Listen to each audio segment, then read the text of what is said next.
Η Αθήνα των αντιθέσεων. Η πόλη που γεννιέται με το φως και ξυπνάει με το σκοτάδι.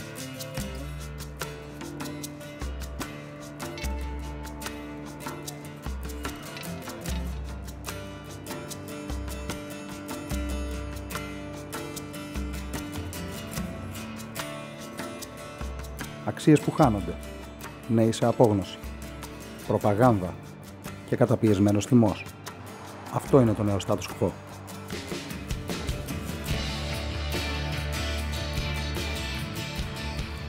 Μερικές φορές οι ανισότητες στον κόσμο είναι τόσο προκλητικές που ακόμα και η ανάγκη για επανάσταση χάνεται σε ένα αυτοσαρκαστικό χαμόγελο.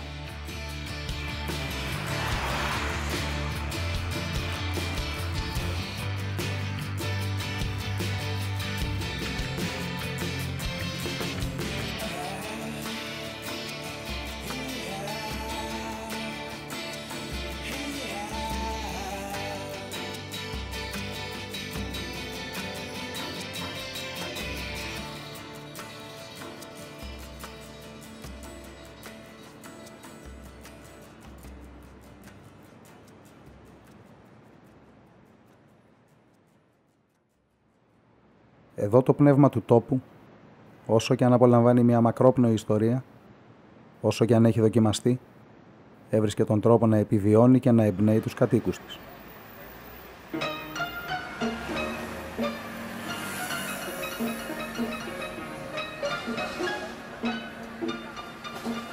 Τα τελευταία χρόνια όμως, η μέθη του καλπάζοντος καπιταλισμού είχε και το αναπόφευκτο τίμημα.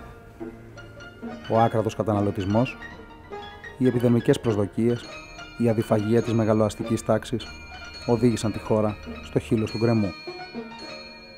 Τώρα απλά ισορροπούμε εκεί.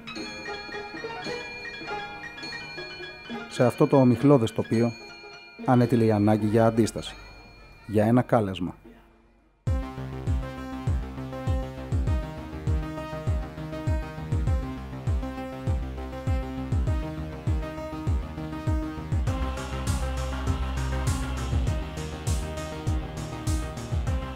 Η street art είναι ένα κοινωνικό ημερολόγιο σε δημόσια έκθεση.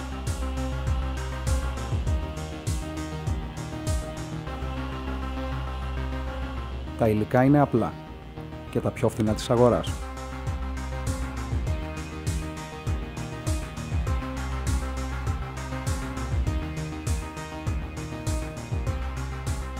Η πολιτικοποιημένη τέχνη είναι πολύ αυστηρά κυνηγημένη από τις αρχές.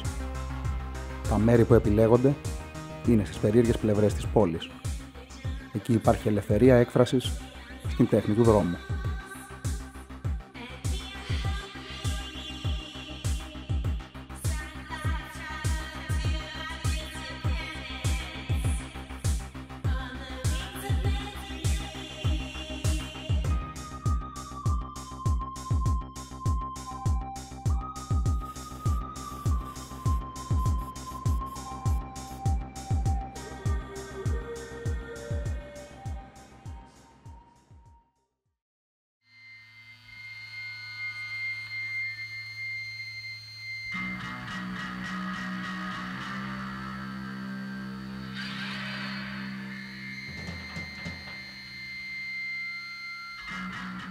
Για μένα η street art είναι ένα κοινωνικό ημερολόγιο σε δημόσια έκθεση και ουσιαστικά προσπαθώ με αυτόν τον τρόπο να αγγίξω όσο περισσότερο μπορώ την αλήθεια, γιατί θεωρώ ότι το να βρει κάποιος απόλυτα την αλήθεια είναι τοπικό και κατά κάποιο τρόπο λειτουργεί εξαγνιστικά το όλο εγχείρημα και σαν καλλιτεχνική προσπάθεια αλλά και σαν προσωπική.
Το κίνητρο για οποιαδήποτε δραστηριότητα καθιερώθηκε να είναι το χρήμα.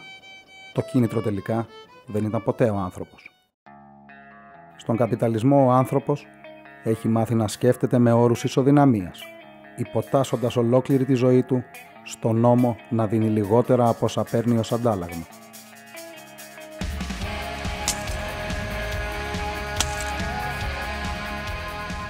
Το αγαθό υπόκειται στην αυθαιρεσία της υπεραξίας. Η διαμόρφωση της επιθυμίας από τους καταναλωτές εγκαθιστά προοδευτικά τη δύναμη της εξουσίας. Θέλω αυτό που μου πουλάς, γιατί με πείθεις ότι με αυτό θα νιώσω αξιότερος και καλύτερος. Στον καπιταλισμό, αν δεν αποτελείς κομμάτι της μεγαλοαστικής τάξης, είσαι μια αναλώσιμη μονάδα. Το σύστημα αυτό πρέπει να εξανθρωπιστεί.